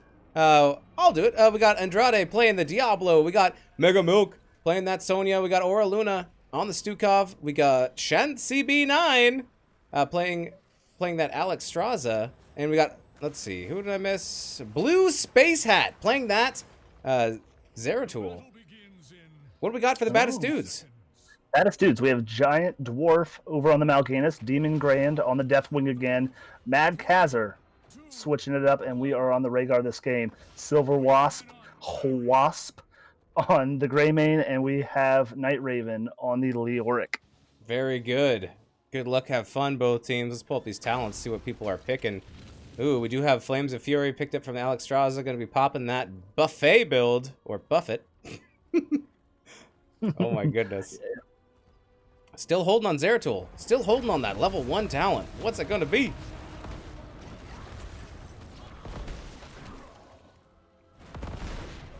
Right away, it's going to be a Sonya versus Leoric in the top hand lane. I believe the victor up there is going to be if Leoric can land his siphon, and if Sonya can dodge that. I think that's what it comes down to in the sustain game up there. We'll see. We have auto attacks heal on Sonya, and that'll probably guess it will be spin to win build the rest of the way. I think Sonya wins this matchup. She out heals Leoric's Stinky Fist. So I want to keep an eye on this in the top lane. Yeah, enemy heroes heal Leoric for 4% of his maximum health. There's only one hero up there to hit.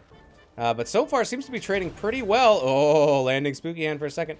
So far being able to trade well into the Sonya up there. We'll see how that works out in a little bit later. Player Ninja, thank you very much for the follow. I appreciate it, sir. And or ma'am. All right, once again, the Baddest Dudes loving this bottom camp. They're gonna get on it right away. They've already taken out their siege camp on their side of the map. Siege camp getting picked up by Revenge of Yavapai. Slight XP lead for the Baddest Dudes at this point. All right, both offlaners a little low on health, going for the tap. So far, pretty even up there. Yep. Oh, missing his bucket there. Feeling each other out, little pokey poke. Just like prom. There goes the unstoppable. And New York gets away.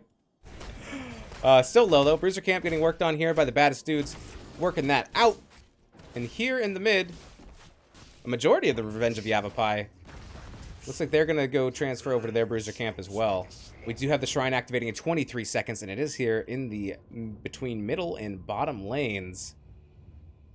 Watch out. All right, yep, we have Rhaegar. He's sniffing out that Sonya, making sure she's not going to come and invade that camp. And we'll have a cap right here for Ghost of Yavapai as well. Will this be a bloodlust game, asks Artemis Chloe? Perhaps. I think it will be, says Flannelbeard. Will it be enough to keep Greymane alive? Possibly. Wacky Wavy Boy has been redeemed by Sudakin. Sukkadin, sorry, my bad. Sukkadin. And the shrine has been started. Already 14 from the Baddest Dudes.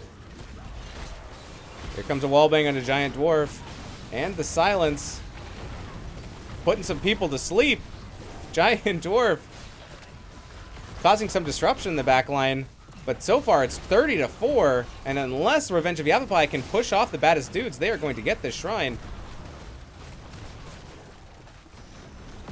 And they're doing just that. But how long can it last? Oh, Giant Dwarf getting low. Wow. Look at Yavapai pushing them off. Yeah, a lot of poke coming out onto Giant Dwarf there when he's going in for a sleep. We got a wallbang coming out on Leo. Great zoning coming out of Deathwing with that Flame Breath, being able to kill some of those monkeys on the point. Ooh, a big sleep coming out from the Dwarf, and they are able to sneak in there and get the last minions, and here comes the Cataclysm, slowing them down on the way out. Baddest Dudes, good patience there. Backing off when they got low, tapping, getting ready to go back in, and they do get the Frozen Punisher. First Punisher of the game will be marching down the bottom lane. Yeah, still no deaths yet in this game. A lot of poke, a lot of people low. healer's doing a great job keeping everybody up. We have 7s coming out for the baddest dudes. Punisher about half health. So many heals indeed, says Flannelbeard. Yeah, I guess that's a good way of being able to survive, keep your members up. Deathwing still holding 2 talents, his 4 and his 7. Oh my goodness. Taking his dear old time. Could be too Not in a excited. hurry. Do you think it's too excited or a strategic holding? I'm going to assume it was probably a click that didn't go through, and then the team fight happened on the shrines. Oh, And, there they go. There's his 4 talent, and then the 7. So that must have been what happened. Too many buttons to click. No times to click for your talents. You gotta fight, fight, fight. Look at all these the flame build here from Alex Straza, getting 10% healing from hitting extra fireballs. I guess you gotta build up some more damage on one of your healers, right? If you have double heals. Yeah, I believe so. And then they're pushing for late game. They need this game to go out as long as possible. Once Alex Straza hits 20, the dragon form will get every single ability on her auto attacks on the E. Her auto attacks apply at every single E talent that she picks, along with level 20 Zeratul. So that is what they're gunning for here. So far, only 5 of 20 for Flames of Fury, so looking for that 20, I guess, for Revenge of Yavapai, if they can make it there. Both teams looking for 10s. So far, it's going to be probably going to go over the baddest dudes first, unless something upsets that mix. Check out the top lane for a second. Ooh, here comes a possible gank on Leoric. No, Stukov's not going to be able to pull that off. Just going to be able to get a little help and push the lane back, I guess. Oh. Oh, here comes Blue Space Hat. Gonna get some damage out. Leoric, a very hard target to gank for sure. Diablo, however, gets hit with bullet, is silenced. Oh, goes down. First blood going over to the baddest dudes. Here comes the Entomb looking for those minions in the bathtub. Even the little ones need a bath every once in a while. It's true, and I need a big bath. Oh, because I'm getting moist watching this game. Very exciting between both these teams. Fantastic play so far. Love it. Yep, we got 10s on both sides. Both sides coming out. Diablo, we're going to go Lightning Breath this game. Alex Straza with the Cleansing Flame. Zeratul taking the Might of the Nerazim. Must not be too worried about that Deathwing, not being able to remove him from the map. Sonya going Wrath of the Berserker, and Stukov with the Failing Swipe. Carry on Swarm on Mal'Ganis, Bellowing Roar on the Deathwing. Once again, the Entomb, and there on Leoric. Bloodlust. Yes, we got the Bloodlust on Rhaegar, and there is the Cursed Bullet from the Greymane. Seen most of those happen already. In chat, Warmacer says, Flame Buffet builds control against Mal'Ganis if played well. So that's a good thing to point out. If you can slow Mal'Ganis from getting all over you, causing chaos, that's going to help your team for sure. Here we go. Next shrine is up.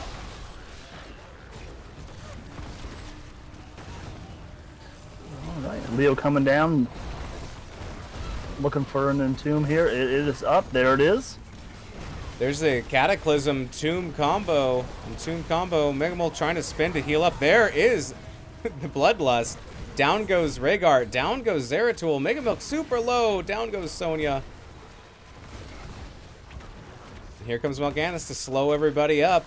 It's a 4v3, and here comes Greymane coming back in to push in their favor for the baddest dudes on the shrine.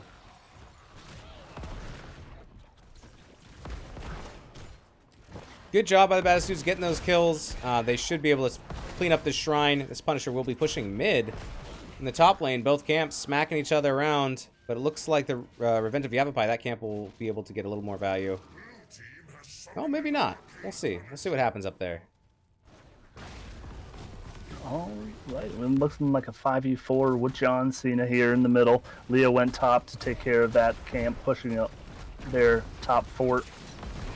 I was 100% incorrect. Getting value with Leoric going up there. The Revenge of Yavapai camp went down. All the action happening mid. Yep, we have Greymane sneaking away. He's going to steal that camp. Deathwing just continue that soak, hitting 13s. Baddest Dude's going to let the Punisher auto-push while we have Silver Wasp is going to take the Siege Camp. And we're going to see the Siege Camp taken bottom there by Demon Grand. And that's enough to bring down the mid fort. So they really spread out. The Baddest Dudes really spread out to soak the XP. They have a 13 talent tier advantage over Revenge of Yavapai for a minute. Yeah, the macro game is strong with the Baddest Dudes.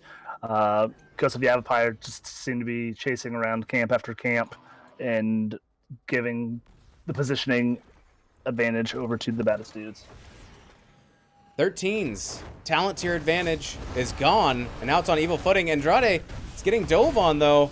Is going to do a nice wallbang onto Deathwing to get out of there. That was an excellent escape. Good, good, good, good. All right. He's got to heal up, though. Still pretty low. You got 2 healers. Heal this boy. No. I refuse to heal Diablo. Diablo will go back to base to heal on up.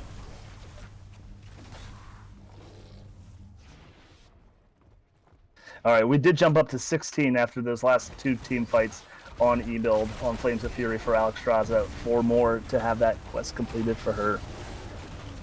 Reducing that Dragon Queen. If you're going to be a queen, you might as well be the Dragon Queen. I think Dragon Queen beats Tiger King. I don't know. That's just... I'm sure you might want to fight that out. Artemis Chloe's. I would want to pay to watch that pay-per-view. Yeah. That's the new Netflix original series. Dragon Queen versus Tiger King. That might be a series that Netflix will never financially recover from. I hope he's an NPC in the next WoW expansion. Oh, yeah. Absolutely. Well, I'll have to look for that. They always do a good job of covering current celebrity, I don't know, what would you call it? Entertainment, news, fashion? I don't know. Weenus doesn't know. He doesn't read people. He has no idea. Pop culture. That's what I was looking for. Pop culture. Now I want popcorn. Okay. 16's coming up for the Baddest Dudes first. They're almost there, about half a level away. Cruiser Camp's getting picked up by both teams here. Diablo too thick to heal, says Chloe. Also, always denying the camps. Yeah, Baddest Dudes are really good on claiming camps, picking up the neutral camp. Shrine is activating in 15 seconds, though, and if there's a talent tier advantage for the Baddest Dudes, that might be enough to give it to them. Flannelbeard in the chat asking, what is Yavapai's comeback plan? What are your thoughts, Weenus? Make it to 20. Like you said, like if you can get that Alex fully stacked up, Dragon Queen's going to be nasty. We're going to see some dragon on dragon action. They just need to be able to defend till then. Maybe try to soak up some of this XP. Maybe take some more camps, and we do see Sonya's going to pick up their siege camp there. It looks like they don't want to fight down to talent tier, and I don't blame them. Nope, they're looking for 16s. That is when Zeratul gets his power spike. He will be able to do the full, he's going Q build, he will be able to do his combo and remove some of the squishies in the back line. Yep, and if they can get 16s before this Punisher comes out, and it looks like they're going to be close, there it is, maybe they'll be able to defend a little bit. I would look for the Baddest Dudes. If they split into multiple lanes, looks like Leoric's going top. We have a big push here coming out from Revenge of Yavapai. They want to get their own push going up here. If you look for a split and there's less defenders, if there's 3 or less, if you can 5-man push on them, you might be able to get some kills and maybe get some split push during a stagger. But this is it's a 4v3, but it's really a 4v4 when you include John Cena in the bottom lane. Yeah, and the towers, with the new tower systems, they don't do any help with the pushing team. So they will only lose the wall here in this. Great defense, getting the 16s. No deaths.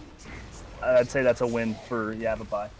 Yeah, this kind of seems like a little bit of a theme for the Baddest Dudes so far in this game is getting the Punisher, letting it push with minimal force behind it, and really soaking all the other lanes. We do have Demon Grand, who has been in the mid, getting that XP pushing the lane. It's now getting chased by 4 members of Revenge of Yavapai, though. I don't think he's going to be able to get him down before he makes it back behind the wall, and there he goes. All right. Good defense by Leoric, defending up there in the top lane with that camp pushing. So far, oh, go ahead. Sorry. No, so the only other options they had would be percent base damage with Sonya at 16, and she actually ended up going Nerves of Steel. Here comes, and Juma's down, and here comes the Bloodlust. A lot of heals going out. Is it going to be enough? Blue Space Hat getting healed. Now Andrade needs some heals. Oh, not quite enough. So Alex Straza is in the air with the Cleansing Flame, is in dragon form. Almost. Great job healing there. Almost able to keep everybody up, but not quite. And now the push is for the Baddest dudes trying to get this bottom keep. 4v5. Still got Dragon Queen for a little while longer. And now it is down. Here comes Engage. Bullet comes out, as well as Lightning Breath. That is enough to push back the members of the Baddest dudes, keeping their keep relatively safe. Man, that Entomb, if it lined up with Deathwing, that can be a lot of damage all put down into that into the dirty bathtub. So that's what we can call it when the hot tub. He's got Flame Breath going right now. He went Flame Breath. Oh, hot probably tub. 2 combo, yeah, to work on the objectives with the monkeys and that Entomb. So yeah, that would be the hottest of bathtubs. Yavapai has to get to 20, says Artemis Chloe. Late game comp. They're also making it impossible for Diablo to get souls, keeping him super squishy. That's true. A squishy Diablo makes it tough. Here comes the camp invade, but also the defense. A big wall bang there onto Giant Dwarf. Out come the flames. And there is, oh my goodness, Carry On Swarm. Down goes the Entomb, and down goes, it's going to be Sonya and Diablo who fall. A double kill going out to the Baddest dudes and taking the camp. See, they may want to get this wall down here. Bottom keep is got about a quarter of a health missing. You might be able to get some core damage here, but it looks like they're going to rotate. They're going to invade their bruisers and then try and win with the objective here with the 20 advantage. Camp tour for the Baddest dudes as they take the siege camp. They also take the bruiser camp away from Yavapai, and now the shrine is active, and there's still 15 seconds to go for members of Revenge of Yavapai to be up. This is going to be like an 18-minute Punisher, so it's going to have a lot of heft behind it. Yeah, it's fortunately for Yavapai, it's not another Frozen Punisher, it's an Arcane Punisher, so they'll just have to deal with the spinny boys. The nasty disco, absolutely. There was a proper hot tub, says Artemis Chloe in chat. Indeed. Already up to 36 of these skeletal minions. And they go down, all right. Arcane Punisher activated for the Baddest dudes. Let's see the defense able to be put up here by Revenge of Yavapai. They got everybody up, but they don't have 20s. This is going to be a tough defense. Yep, they have lane split. Everybody's in lane. Continue to soak. Alex Straza did go Cleansing Flame, so she can soak. If she wants to pop that ult, it is a global. She can pan the camera over and jump back into a fight. But it looks like she's going to peel back here the long way and run to her team here. And team coming out. Lightning Breath not going to be able to outmatch the Deathwing there, and Diablo goes down with that follow-up on the Entomb. We did get buried alive, so that's silenced. Crazy. Down goes the keep, and now it's a 4v5. Here comes the Bloodlust. Will it be enough? Mega Milk. Oh, Sonya goes down.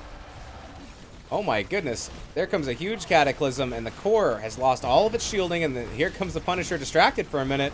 Only 3 left to defend from Yavapai. Dax, take us out. 12, 8, 6, 4, 0. And we have the Baddest dudes coming away with a victory this evening. GG's, well played, pulling that reverse sweep. Oh my goodness. Woo, let's adjust the scoreboard here. Baddest dudes taking the victory tonight. Those were some great games, though. That was a lot of excitement. Yeah, it's always exciting to have a game 3 or a 3-game series. Curious on their thoughts. I know that's going to be one question I have if we can get a interview here. What their mindset was and what their thought process was after game 1 and kind of losing that heartbreak. Absolutely. Remind me to let you ask that question, because a lot of times I steal your questions and I'm like, do you have any questions? You're like, well, yeah, you just asked all my questions. So we'll let you go first for sure. Yeah, we will get an interview. It looks like Baddest Dudes would like to do that, and we would love to do that as well. Oh my goodness, the Deathwing pumping out the damage. Demon Grand getting all that siege damage as well. Zeratul getting a lot of siege damage. And Mega Milk on Sonya pulling out the most hero damage for Revenge of Yavapai. I guess, you know, Zeratul isn't really a huge damage output. Really, I guess it's kind of more about the ganking ability and burst damage. Looked like it was a little bit hard, though, to fulfill that without a second DPS to really kind of get that sustained damage in. Yeah, letting the Deathwing through was another question mark. That may have been why they went double healer to try and sustain through that, try and stall out these games. Yeah, it's a tough call. Great games, great back and forth. I'm just glad to be a part of this one. Oh yeah, I mean, really, congrats to both teams. This is amazing.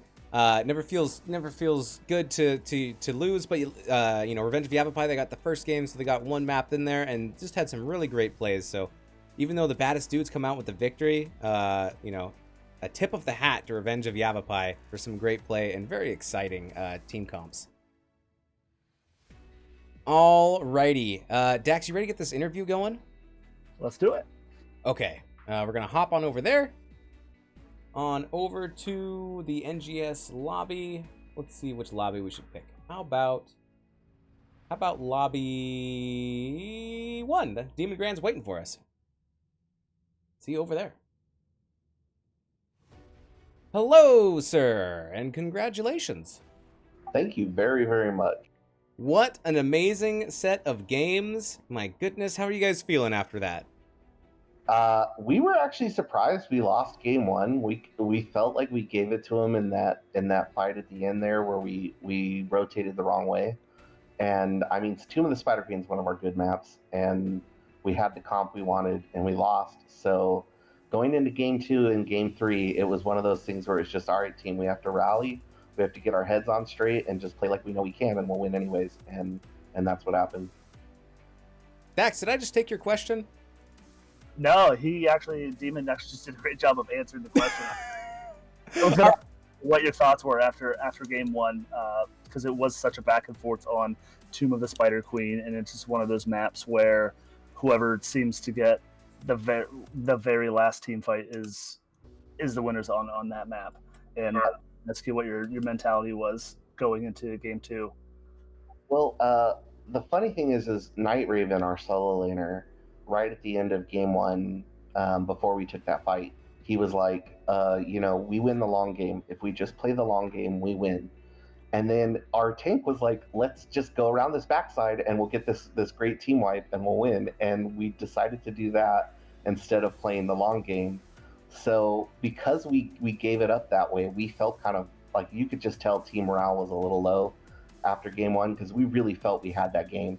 And then, I mean, it was to the point where, you know, Siege Camp was pushing. If we had just, like, stalled them instead of taking a hard fight, we probably would have won the game.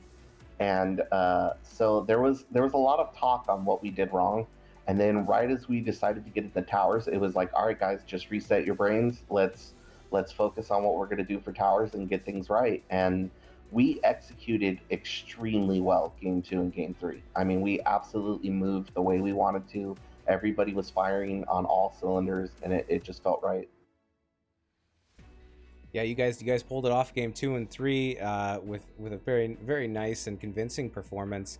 But even game 1 was really close with that base race of the Winions versus the base race of Yavapai. It was 0-17, so 17% on core with no shielding.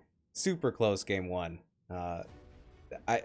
That was exciting for us because, you know, base races are always exciting, but it's good that you guys were able to kind of take a minute, reset, and put out some really good games 2 and 3.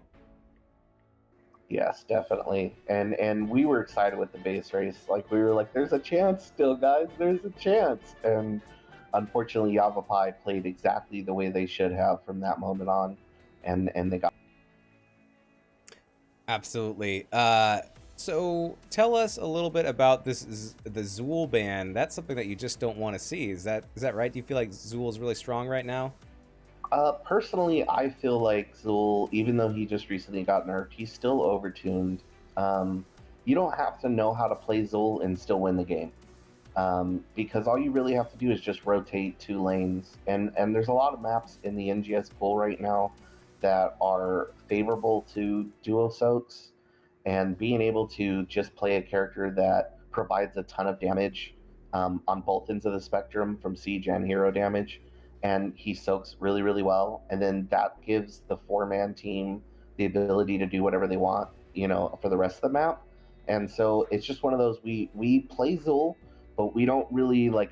For us, it's better if we just get rid of Zul and then play a different game instead of playing that. Like what I feel is a pretty cheesy way to win right now. Oof, my heart. Dax calls the Leoric Orphea combo of Entomb and Feast. He calls it Dirty Bathtub. What do you think? What do you think about that? I think Dirty Bathtub is a very, very, very interesting name for that. I'm a favorable person for that combo. I think that's a really good wombo. They did a really good job of protecting against it, and we were planning on doing that game 2 and 3, but then Deathwing just made it to last pick each time, and so it was just kind of like, why wouldn't we just take Deathwing and Flame Breath into the Entomb and do a much better job without having to risk the Orphea pick?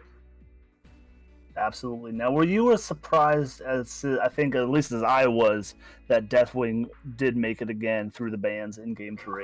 Oh, at the very beginning of Game 3, I asked my team, well, what's the possibility they're going to ban Deathwing, right? Because, I mean, I felt like Deathwing was the game changer Game 2. It played really well into the choke points that we were creating. It played well with Entomb. Garrosh could throw people into the Flame Breath if I missed. So we just got a lot of value out of it. And they chose to ban Joanna, which we thought was really funny because we hadn't played Joanna. I don't think we've played Joanna at all this season, even though we can. And then they chose to ban Garrosh, which we definitely saw coming. And they left it up again. And when third ban came through, I was like, I'm pretty sure we're going to see Deathwing go here. And they chose not to ban him on third pick. So I was like, okay, well, Deathwing's still open. We still have our Leoric, and in Infernal Shrines, there are a lot of great choke points. We were invading their camp because I kept telling my team, I love choke points. Like Deathwing loves choke points. So if we invade their camp, they got to come through that tiny little choke point, and Flame Breath will just eat them up. And we played it exactly like that. Do you think? Yeah, your guys' Oh, sorry. I was just gonna say, do you think tiny little choke point? Do you think that would be a good name for an acupuncture business? I think it would definitely have some BDSM vibes. So maybe. Yeah, maybe not. Sorry, Dax, who has real questions. So let's continue. No, it's good. I was just going to compliment your macro calls and your macro plays, especially in Game 3. It just looked like Ghost of Yavapai was kind of on the back foot, just trying to clear everything that you guys were doing and able to do, especially with the Deathwing and the 4-man, which you don't see very often. I am a fan of it. Ran it a few times last season with Waiting on Cherry, but you guys just played outstanding in Game 2 and Game 3. It was great cast to call. I really appreciate you saying that, because that's something I've been working on is the shot calling. We've kind of gotten to a point now where I've been working on specifically naming people. So instead of saying like grab camp, it's Greymane and a Rhaegar grab camp. So we know exactly who's going where and when they're going there. And then we worked in Game 3, we worked a lot on like, okay, Greymane and Rhaegar are going to grab Bruiser Camp, but you're not going to cap it until the objective is at 15 seconds or 10 seconds. And it's going to be this person who caps it, And so we really brought down our calls really tight. And I think that was something we worked on a lot. And I appreciate you calling that out. And as for the Deathwing thing, I completely agree that Deathwing is a 4-man character. I do not think he's a bruiser. I think you play him as a mage and you can wreck way better, because now you're giving yourselves 3 large health pulls and a ton of damage. Absolutely, yeah. The macro game was great. You guys were all over the neutral camp every time it was up, and you got a lot of invades as well. When the opportunity presented itself, good holding on capping camps until it's going to get the most value. Yeah, really fun play there. Going back to your team, how would you describe each teammate in 2 words? That's an interesting question. Dwarf, I will say the best way to describe him is tank fun. Silver Wasp, I will say flexible picks. Mad Kaiser, I will say definitely stronger. And Night Raven, I will say set and forget. And yourself? I mean, I can't do that, my friend. Dirty bathtub. Yeah, There you go. The dirty bathtub. Tiny choke point. How about that? Tiny choke. Nice. Very good. Do you have any other questions, Dax? I do not. Okay. We got 2 silly questions for you, Demon. Just real quick. Is cereal soup? Why or why not? Cereal is soup because it's food within a liquid. Okay, very good. Love it. In chat, Savior. How would you describe Savior in 2 words? Did we do Savior already? I don't think we did. Repugnantly annoying. There you go. And one last question. Who is your celebrity crush? Emma Stone. Oh. Ooh, yeah. Good pick. Excellent. Well, thank you so much for doing this interview with us. Thanks for putting on a wonderful and exciting matchup tonight. Do you have any shout outs before we let you get on out of here? I do have some shout outs. As always, I want to thank our coach, Psycho. I want to thank our manager, Cactus Ham. I want to thank the team for playing the way they did. I want to thank the enemy team for giving us a great game.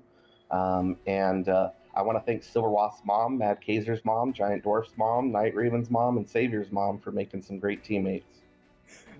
Excellent. Very, very good. Maybe we'll throw Valk's mom, a shout out to Valk's mom in there while we're at it. Always. All right. Well, congratulations and thank you so much. Look forward to seeing you guys in the rest of the season. Yeah, man, and thanks so much for casting us. Absolutely. Our pleasure. All right. Man, have a good day. Have a good one. Dax, I'm calling you back. Oh my goodness. There was a redemption by Slexia redeeming that Mega Chonker Honker. There's Dax. So we gotta get to that. Thanks for stopping by and doing that. Slexia. Let's see. Tell that Behemoth cold soup. Tell that to Behemoth cold soup. Is that taco? Is that some kind of soup that you have? Behemoth cold soup? I don't know. Artemis Chloe says soup is boiled in a stock of water. You must eat some weird cereal. All right. Just reading through chat a little bit. Let's see. Okay, so we got to get to the... Oh, and the Slexia also redeemed a soundboard clip, so we'll play that. This is what she wants. Is the elephant heavy? I'm coming back, baby. Very good. And now for the Mega Chonker Honker. We'll do our shout-outs during the Mega Chonker Honker. We'll just have to shout over this this big boy. Dax, thank you so much for co-casting with me. This is a lot of fun. I hope you had some fun tonight. I know I did. Oh, absolutely. 3-game series. It's always a blast to be on your stream here with the people in chat. It's a good time. Nothing else I'd rather do on a Sunday. Love to see it. Love having you here as well. You can follow Dax on Twitter at Dax_Hots. And if you're looking for a co-caster, he's one of the best. So look into that. Dax, do you have any shout-outs? Nah, not tonight. I think that's everything. All right, release the chicken. There it goes. You can find me on Twitter at MoistWeenus. You can find me on Twitch, twitch.tv/MoistWeenus. Thank you, everybody, for stopping by. Oh, look, he's extending. He's extending a little bit. Let's see if we can... Can I grab my video and push it out even further? You see all the garbage? Oh, I need 2 hands for this. show all the garbage in my room. Okay, here we go. You push them all the way out here. You need to extend the screen so you can get the Mega Chonker Honker all the way out there. Yeah. Thank you for redeeming the Mega Honker Chonker. Ah, there we go. Okay, a big thanks to both of the teams. Oh, that's the wrong button. Oh, it's still the wrong button. We just get it together. Get it together.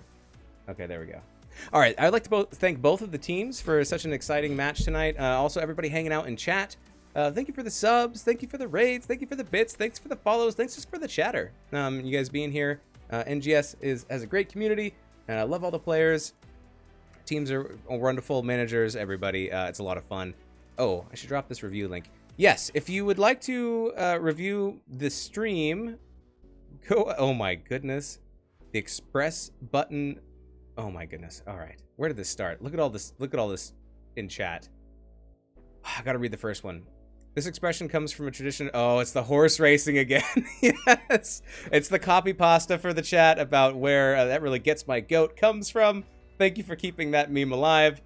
Here is a link to review my casting. You can say things that I should improve on, things that I did good, or if you just wanted to, I don't know. You can look through it if you want. Thanks everybody for tuning in. Thank you so much, Dax.